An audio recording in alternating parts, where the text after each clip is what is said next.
آپس کے تعصب نے، دیوبندی بریلوی جھگڑوں نے دین کی شکل بگاڑ کے رکھ دی۔ جن چیزوں کا نہ آخرت سے تعلق ہے نہ دنیا سے، اس پہ مناظرے، جھگڑے، فتوے۔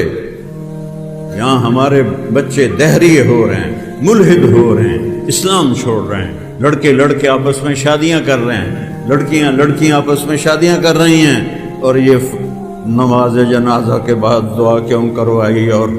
ختم قرآن کیوں کروایا، قرآن خوانی کیوں کروائی؟ اور پورے پاکستان میں قرآن خوانی کرنا، قرآن مل کے بیٹھ کے پڑھنا منع ہو گیا۔ میں معافی چاہتا ہوں، میں ایک زخمی باپ ہوں، اس سے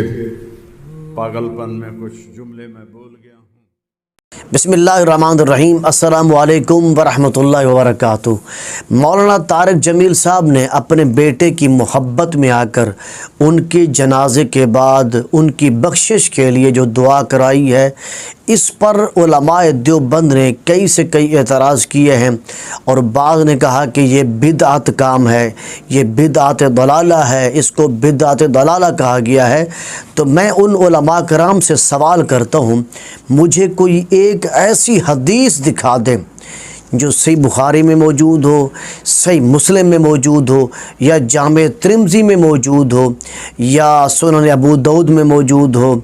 اور ابن ماجہ میں موجود ہو، الغرض سیاستہ میں ہو، یا کتب حدیث میں سے کسی ایک کتاب میں یہ حدیث دکھا دیں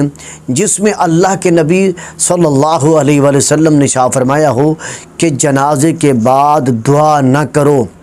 یہ جنازے کے بعد دعا نہ کرنا، دعا کا منع کرنا، مجھے کسی ایک حدیث سے ثابت کر کے دکھا دیں۔ بھائی، دعا مانگنے کے متعلق، اللہ تعالیٰ سے سوال کرنے کے متعلق، اللہ تعالیٰ کی بارگاہ میں دعا کرنے کے متعلق تو قرآن مجید میں درجنوں آیات موجود ہیں۔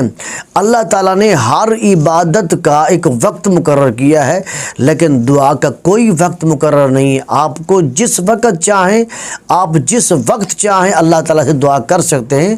اللہ سے سوال کر سکتے ہیں۔ تو جنازے کے بعد اس وقت دعا کرنا، دعا مانگنا بدعت ہے جب 4 تکبیر نماز جنازہ مکمل کرنے کے بعد اسی حال میں کھڑے ہو کر، یعنی امام صاحب مصلی پہ موجود ہو اور مقتدی جماعتی حضرات اپنی صفوں پہ موجود ہوں اور وہاں پر کھڑے کھڑے دعا کریں میت کے لیے، تو ہم بھی کہتے ہیں کہ یہ بدعت ہے، اور یہ کسی حدیث سے ثابت نہیں ہے، اور اللہ کے نبی کا یہ فعل بھی نہیں ہے۔ لیکن جب نماز جنازہ مکمل ہو جائے اور پھر لوگ صفیں توڑ دیں اور لوگ منتشر ہو جائیں اور میت کے ارد گرد جمع ہو جائیں، اس وقت میت کی ایصال ثواب کے لیے، میت کی بخشش کے لیے دعا کرنا جائز عمل ہے۔ اس کو کسی نے بھی ناجائز نہیں کہا سوائے علماء دیوبند کے، اور اسی عمل کو اللہ کے نبی نے بھی منع نہیں کیا، اور یہ کسی حدیث سے ثابت نہیں ہے۔ لہٰذا مولانا طارق جمیل صاحب کا اپنے بیٹے کی نماز جنازہ کے بعد جو انہوں نے دعا کروائی اپنے بیٹے کی بخشش کے لیے،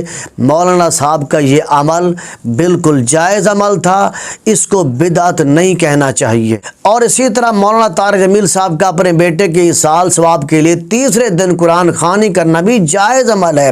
چنانچہ نواب صدیق حسن خان بھوپالی، یہ غیر مقلدین کے پائے کے عالم دین ہیں، وہ لکھتے ہیں زندہ انسان نماز، روزہ، تلاوت قرآن، حج اور دیگر عبادات کا جو ثواب میت کو ہدیہ کرتا ہے وہ میت کو پہنچتا ہے، اور زندہ انسان کا اپنے فوت شدہ بھائی کے لیے یہ عمل نیکی، احسان اور صلہ رحمی کے قبیل سے ہے،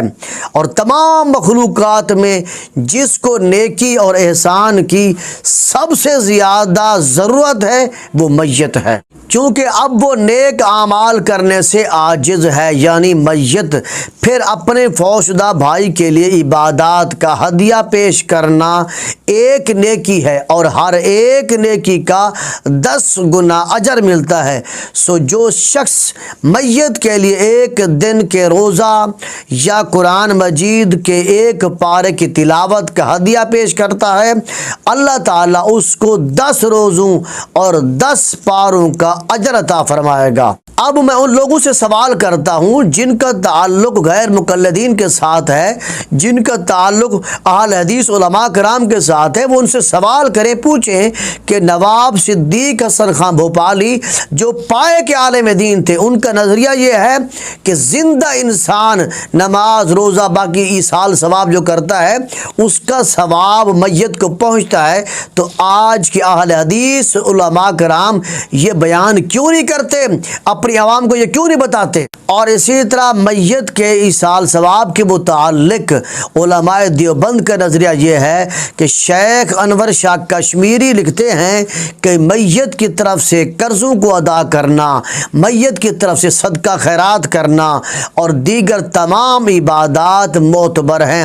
اور شیخ شبیر احمد عثمانی نے کئی کتابوں میں لکھا ہے، انہوں نے حدیثوں کے حوالے سے ایصال ثواب کے ثبوت میں احادیث بیان کی ہیں،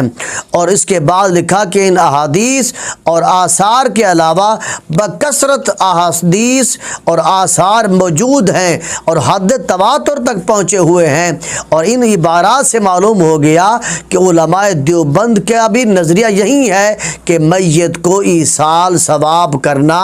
جائز عمل ہے۔ تو میت کے ایصال ثواب پر جو آج کے دور میں علماء دیوبند کا جو سب سے بڑا اعتراض ہے، وہ اعتراض یہ ہوتا ہے کہ تم میت کو ایصال ثواب کرنے کے لیے دن کا تعین کیوں کرتے ہو؟ تم جب چاہو ایصال ثواب کرو، تم دن کا تعین کیوں کرتے ہو؟ تو میرے بھائیو یاد رکھ لو، دن کا تعین کرنا جو ہے وہ اس لیے ہوتا ہے کہ تاکہ عوام کے لیے سہولت ہو،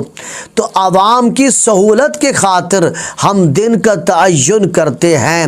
ورنہ ہمارا عقیدہ ہمارا نظریہ بھی یہی ہے کہ تم جب چاہو جس وقت چاہو میت کو ایصال ثواب کر سکتے ہو، چاہے دن کو ایصال ثواب کرو، چاہے رات کو ایصال ثواب کرو، چاہے تم کپڑوں کی صورت میں کسی غریب کو کپڑے پہنا کر اس کا ایصال ثواب کرو، چاہے تم کسی کو کھانا کھلا کر اس کا تم میت کو ایصال ثواب کرو، چاہے تم کسی کو گھر بنا کے دو، مدرسہ بنا کے دو، مسجد بنا کر دو اور اس کا ایصال ثواب کی نیت سے اس کا ثواب پہنچاؤ، تو پھر بھی جائز ہے۔ اس میں جھگڑا نہیں کرنا چاہیے، اس میں شدت نہیں کرنی چاہیے۔ تو مولانا طارق جمیل صاحب نے جو اپنے بیٹے کے لیے جو ایصال ثواب کیا ہے تیسرے دن،